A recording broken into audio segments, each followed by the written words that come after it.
अस्सलाम वालेकुम। काफ़ी दोस्त पूछ रहे थे कि ये AIUU की जो ट्यूटरशिप है इसके लिए कैसे अप्लाई करना है, रिसोर्स पर्सन के लिए या उसके बाद सुपर इंटरनेट के लिए या उसके बाद जो इन्विजिलेटर होते हैं या एग्ज़ामिनर होते हैं, सब एग्ज़ामिनर होते हैं, उसके लिए कैसे अप्लाई करना है। सबसे पहले तो आपने ये वेबसाइट ओपन कर लेनी है tutor.aiou.edu.pk।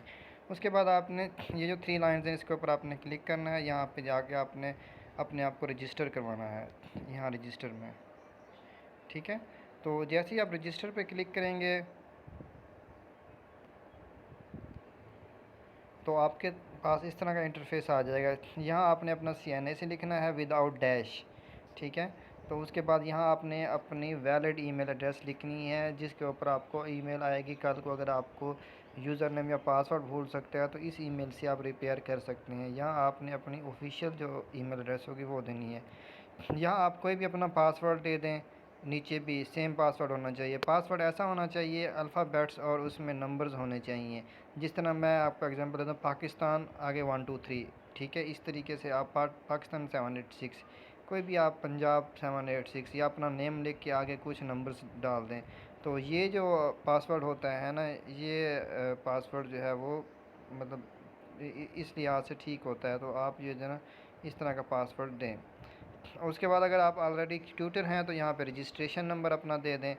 अगर ऑलरेडी नहीं है तो इसको स्किप कर दें। यहाँ पे अपना मोबाइल नंबर देना है, वो वाला मोबाइल नंबर देना है जो आप यूज़ कर रहे हों, और ऐसा मोबाइल नंबर देना है कि जो कन्वर्ट ना हो। लेट्स सपोज ऐसा नंबर होता यू फ़ोन का है, उसने जैज़ में कन्वर्ट करवाया होता, या जैज़ का होता यू फ़ोन में कन्वर्ट करवाया होता। ऐसा नंबर नहीं होना चाहिए। ऐसा नंबर होना चाहिए जो जिस कंपनी का हो उसी कंपनी का उसके ऊपर नेटवर्क चल रहा हो। फिर आपने साइन अप के ऊपर क्लिक कर देना। साइन अप के ऊपर जैसे ही आप क्लिक करेंगे तो आपकी जो आईडी होगी वो रजिस्टर हो जाएगी। आपकी प्रोफाइल जो है वो रजिस्टर हो जाएगी, प्रोफाइल आपकी बन जाएगी। देखें, रजिस्टर होने के बाद आपके पास ये मैसेज आ जाएगा, accounts created successfully, please sign in your CNAC and password. अब आपने यहाँ पे ये 3 लाइन्स पे जाना है, यहाँ जाके आपने साइन इन करना है। ठीक है, साइन इन आपने ऐसे करना है कि आपका जो CNAC नंबर होगा वो आपने ऊपर लिखना है और जो आपने पासवर्ड दिया था वो आपने नीचे जो है वो पुट करना है। ये देखें, यहाँ आपने CNAC लिखना है, यहाँ आपने अपना पासवर्ड लिखना है, और नीचे जो है ऑप्शन होगा इसमें जो है आपने न्यू रिसोर्स पर्सन रजिस्ट्रेशन जो है ना इसके ऊपर आपने क्लिक कर देना है। फिर आपने साइन इन करना है। साइन इन करने के बाद आपके पास इस तरह का इंटरफेस आएगा। सबसे पहले आपने ये आपके पास 3 स्टेप हैं। ये प्रोफाइल है, एडिशनल रूल कंटेंट्स है, कंसेंट्स है, उसके बाद चालान फॉर्म जनरेट करना है, और सबसे पहले आपने प्रोफाइल के ऊपर क्लिक करना है। आपने प्रोफाइल अपनी जो है अपडेट करनी है। प्रोफाइल के अकॉर्डिंग ही आपको जो है ट्यूटरशिप और ये सारी चीज़ें जो है ना दी जाएंगी। प्रोफाइल में देखें, एक पर्सनल है, एड्रेस है, एजुकेशन है, एक्सपीरियंस है। ये आपके पास 4 ऑप्शन है। सबसे पहले आपने पर्सनल में अपना फुल नेम लिखना है। ठीक है, जो आपका डॉक्यूमेंट्स में है फुल नेम। उसके बाद आपने फादर नेम लिखना है, जो डॉक्यूमेंट्स में है, जो स्पेलिंग है वही आपने लिखने हैं। यहाँ आपने अपनी डेट ऑफ बर्थ लिखनी है यहाँ पे। ठीक है, सिलेक्ट करनी है। लेट्स पर ये 21 है, इस पर क्लिक करके आपके जो भी ईयर है उसको सिलेक्ट कर लें। ठीक है, तो ये कर लें, और जो भी आपका मंथ है यहाँ पे आप यहाँ पे मंथ सेलेक्ट कर लें, जो आपका मंथ हो, जो डेट हो, ये ऐसे सेलेक्ट कर दें। ठीक है, यहाँ पे जेंडर आप सेलेक्ट कर दें, मेल फीमेल है। यहाँ आप अपना डिस्ट्रिक्ट सेलेक्ट कर दें। ठीक है, और यहाँ पे अपना अपना रिलीजन सेलेक्ट करेंगे, मुस्लिम नॉन मुस्लिम। तो इस चीज़ के ऊपर वो डिपेंड नहीं करता मुसलमान हो या नॉन मुस्लिम हो, सबके लिए जो है ना इक्वल राइट्स दिए गए हैं। सबको अकॉर्डिंग टू मेरिट ही जॉब दी जाएगी। और यहाँ आपने अपना बताना है कि सिंगल हैं या मैरिड हैं। ब्लड ग्रुप, आप अपना ब्लड ग्रुप यहाँ पे सिलेक्ट करें कौन सा है। यहाँ आपको अगर कोई डिसेबिलिटी है तो वो यहाँ पे आप सेलेक्ट कर दें। उसके बाद आप इसको सेव कर देंगे। ठीक है, अच्छा, उसके बाद नेक्स्ट आप आ जाएंगे एड्रेस में। एड्रेस में आप आके यहाँ पे पोस्टल एड्रेस डिस्ट्रिक्ट सेलेक्ट करेंगे, जो आपका डिस्ट्रिक्ट है। ठीक है, तो यहाँ पे सेलेक्ट करने के बाद यहाँ आप अपनी तहसील सेलेक्ट करेंगे। यहाँ आप अपना करंट पोस्टल एड्रेस सेलेक्ट करेंगे। ठीक है, मतलब लिखेंगे। करंट आपने पोस्टल एड्रेस वो लिखना होता है जिस पे आप लोगों को, जो आप लोगों के स्टूडेंट हैं, जब अगर आपको असाइनमेंट मिलती हैं तो वहाँ पे स्टूडेंट ने आपको असाइनमेंट भेजनी होगी। कैनली आप ऐसा पोस्टल एड्रेस लिखें, घर का एड्रेस लिखें, या ऐसी शॉप का, या ऐसे ऑफिस का, या ऐसी जगह का एड्रेस लिखें जो इजी टू अप्रोच हो। पोस्ट ऑफिस वाले डाकिया जो होते हैं वो इजीली वहाँ पे आके डाक दे सकें, इजीली स्टूडेंट जो है वहाँ पे आके अपनी जो है वो असाइनमेंट सबमिट करा सकें। कुछ लोग ऐसे लिखते हैं, गांव में लिखते हैं या कोई ऐसी जगह लिखते हैं जो फेमस ही नहीं होती। आप लोग कैंडली ऐसा एड्रेस लिखें जो फेमस हो या उसके करीब जगह फेमस हो, और ऐसा नंबर लिखें जो हर वक्त ऑन रहता हो, स्टूडेंट के लिए कोई मुश्किलात का सामना ना हो। ठीक है, उसके बाद आपने इसको सेव कर देना है। नेक्स्ट यहाँ पे एजुकेशन है। एजुकेशन में आपने अपनी सारी डिग्रीज़ मैट्रिक से लेके एंड तक जो जो आपने डिग्री की हुई है वो आपने यहाँ पे लिखनी है। आपने degree level, let's suppose matric है तो आपने मैट्रिक पे क्लिक कर देना है, मैट्रिकुलेशन। ठीक है, और उसके बाद स्पेशलाइजेशन साइंस है, आर्ट्स है, वो आपने लिख देनी है। ठीक है, उसके बाद relevant major experience, number of the year you have actually taught. Actually यहाँ पे वो कहते हैं ये सब्जेक्ट आपने कितने अर्सा पढ़ाया है।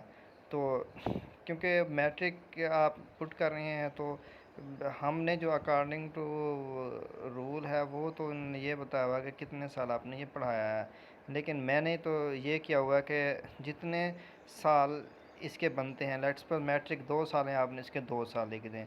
बोर्ड यूनिवर्सिटी है, अगर उसका कोई नेम है तो वो आप लिख दें। ठीक है, अगर बोर्ड है तो BISE आगे जो भी है, ये सॉरी बहावलपुर है या जो भी है आपने लिख देना। पासिंग आपने ईयर लिख देना है। आपने फिर बताना है डिवीज़न कौन सी है, अगर परसेंटेज लिखनी है तो परसेंटेज लिख दें, CGPA लिखनी है तो CGPA लिख दें। फिर आपने इसको सेव कर लेना है। ठीक है, चलें एक मैं यहाँ पे ना वो करके आपको दिखाता हूँ, क्योंकि यहाँ काफ़ी सारी मुश्किलात होंगी स्टूडेंट को किस तरीके से ये करना है। ये मेजर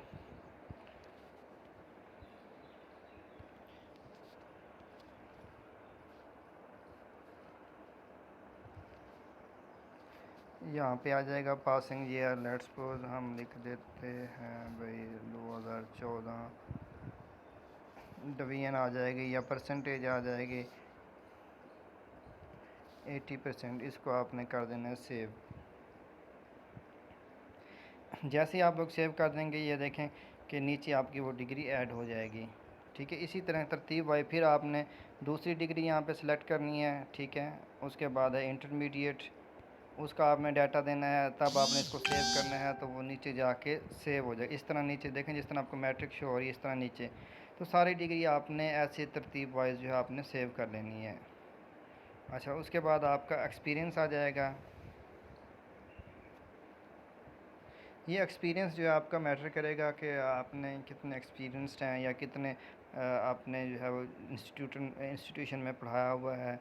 तो अगर आपके पास एक्सपीरियंस नहीं है फिर भी आप अप्लाई कर दें, ये जो है इतना ज़्यादा वो नहीं है। किसी और वे में अगर आपको टीचिंग नहीं देंगे तो कोई और चीज़ आपको असाइनमेंट दे सकते हैं, या आप इन्विजिलेटर या कोई और जो है आप लोगों को ये ड्यूटी ऑफिशियल तौर पे दे सकते हैं। यहाँ आपने अपने वर्क प्लेस, वर्क एक्सपीरियंस लिखना है, किस डिपार्टमेंट, टीचिंग है, नॉन टीचिंग है, या AIU में आप लोग पहले रिसोर्स पर्सन थे। टीचिंग करते रहें तो आप टीचिंग में लिखें, नॉन टीचिंग में आप करते रहें तो अगर कोई मतलब टीचिंग के अलावा कोई आप काम करते रहे हैं ऑफिशियली तो वो आप लिख सकते हैं। ठीक है, यहाँ आपने स्कूल का नाम, कॉलेज का नाम, यहाँ आपने जॉब सेक्टर लिखना है, गवर्नमेंट था, प्राइमरी या सॉरी प्राइवेट या सेमी गवर्नमेंट। उसके बाद ये टीचिंग लेवल आपने किस क्लास तक पढ़ाया है या किस क्लास तक जो है आपने वो काम किया है। अच्छा, उसके बाद है आपका सेक्टर जो है, आपने यहाँ पे सेक्टर अपना सेलेक्ट करना है। अगर अदर्स है तो अदर लिख दें। ठीक है, कोई अगर इसमें नहीं है तो। और जॉब टाइप आपने लिखनी है, जॉब टाइप आप कॉन्ट्रैक्ट पे थे या रेगुलर। अगर आप गवर्नमेंट एम्प्लॉई हैं तो रेगुलर लिख दें, अगर आप किसी प्राइवेट सेक्टर में पढ़ा रहे हैं तो आप कॉन्ट्रैक्ट पे लिख दें। ठीक है, और डेजिग्नेशन आपकी वहाँ पे क्या है, जो भी आपकी डेजिग्नेशन है, लेट्स सपोज आप प्राइवेट सेक्टर में पढ़ा रहे हैं तो लेक्चरर लिख दें, अगर स्कूल में पढ़ा रहे हैं तो टीचर लिख दें, साइंस टीचर हैं, आर्ट्स टीचर हैं, जो भी हैं। ठीक है, और आपका बीपीएस कौन सा है। तो ये आप जो है यहाँ पे कोई भी क्योंकि आप गवर्नमेंट नहीं है, अगर कुछ लोग तो वो फिर ये देख लें कि अगर जो लोग हैं स्कूलों में पढ़ा रहे हैं तो वो अपना, अगर प्राइमरी स्कूल में पढ़ा रहे हैं तो 14 लिख दें, अगर हाई क्लासेस को पढ़ा रहे हैं तो आप लोग लिख दें अपना 16 लिख दें, अगर आप किसी कॉलेज लेवल पे पढ़ा रहे हैं तो आप 17 लिख दें उस, क्योंकि आप उसके रेलेवेंट पोस्ट पे आप काम कर रहे होते हैं। ठीक है। और फैकल्टी, विजिटिंग फैकल्टी, अगर आप जो है गवर्नमेंट एम्प्लॉई हैं तो फिर आप जो है ना इसको नो करें, क्योंकि आप विजिटिंग फैकल्टी नहीं है। अगर आप प्राइवेट सेक्टर में पढ़ा रहे हैं तो फिर आप इसको यस कर दें। हायरिंग डेट आपकी कब इस कंपनी में, इस स्कूल में या इस इदारे में कब जॉब हुई थी वो आपने डेट लिखनी है, और जब आपकी एंड हुई थी आपने वो लिखनी है। अगर आपकी कंटिन्यू है तो टू डेट लिख देनी है। ठीक है। तो ये आपने सेव कर देना। इसी तरीके से दूसरा एक्सपीरियंस, तीसरा एक्सपीरियंस, चौथा एक्सपीरियंस, जितने भी आपके पास एक्सपीरियंस है वो आपने सारे के सारे सेव कर देने हैं। एक बात का ख्याल है, यहाँ जो आप डेट लिखेंगे, हायरिंग डेट और एंड डेट, और यहाँ जो इंस्टीट्यूशन का नाम लिखेंगे, इसके आपके पास ओरिजिनल जो है वो सर्टिफिकेट होने चाहिए, एक्सपीरियंस सर्टिफिकेट होने चाहिए, क्योंकि जब आपकी अपॉइंटमेंट हो जाएगी तो उसके बाद ये जो चीज़ भी यहाँ लिखेंगे सारी ओरिजिनल वो आपकी चेक करेंगे। यहाँ से आपने जो डेट लिखनी है वो आप उसका स्क्रीनशॉट ले लें या नोट कर लें। अगर आपने उस इंस्टीट्यूशन से सर्टिफिकेट अभी तक नहीं बनवाया तो जब आप बनवाएंगे तो ये वाली डेट जो आप यहाँ पे मेंशन करेंगे वो आपने डेट लिखनी होगी। इसके बाद आपने इसको भी सेव कर देना है। जी, सेव करने के बाद दोबारा से आप लोग जो है डैशबोर्ड पे जाएंगे। डैशबोर्ड पे जाके यहाँ पे एडिशनल रोल है, इस पर आप क्लिक करेंगे। यहाँ पे आपसे मांगते data candidate please update your profile personal data address, ये सारी चीज़ें आपने जो है वो इस पर तरीक़ाकार लिखा है आपने क्या क्या करना है।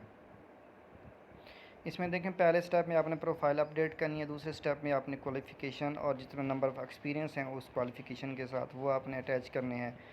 तीसरे स्टेप में आपने जो है कौन कौन सी ड्यूटी आप जो है वो परफॉर्म करना चाहते हैं, AIOU की कौन कौन सी ड्यूटी परफॉर्म करना चाहिए वो आप सेलेक्ट करेंगे। चौथे सब्जेक्ट में आप कौन कौन से सब्जेक्ट जो है पढ़ाना चाहते हैं, कौन कौन से सब्जेक्ट की असाइनमेंट चेक करना चाहते हैं, वो अभी सब्जेक्ट नहीं है, वो कुछ दिन तक जो है अपडेट हो जाएंगे, तो आपने दोबारा इसी तरीके से आकर उसको अपडेट करना है। ठीक है। और पाँचवें स्टेप में आपने क्या करना है, तो आपने जो है अपना देखना है कि एलिजिबल क्राइटेरिया आपका स्टेटस में क्या आता है, एलिजिबल हैं कि नहीं है। ठीक है। वो एक चलान फार्म होगा, वो डाउनलोड करें, अपडेट कर दें। उस दिन के कुछ दिन के बाद आपका ना एलिजिबल क्राइटेरिया शो होगा कि आप एलिजिबल हैं कि नहीं है। अगर एलिजिबल होंगे तो आप लोगों को सारी फाइल्स वगैरह दी जाएंगी। इसके बाद आप इसको क्लोज़ कर देना है। अच्छा, ये देखें अगर आपने अपनी प्रोफाइल कंप्लीट नहीं की हुई तो सबसे पहले आपने वो प्रोफाइल अपनी कंप्लीट करनी है, तब जाके आपका जो है नेक्स्ट प्रोसेस जो है वो स्टार्ट होगा। सबसे पहले हम अपनी प्रोफाइल कंप्लीट करेंगे।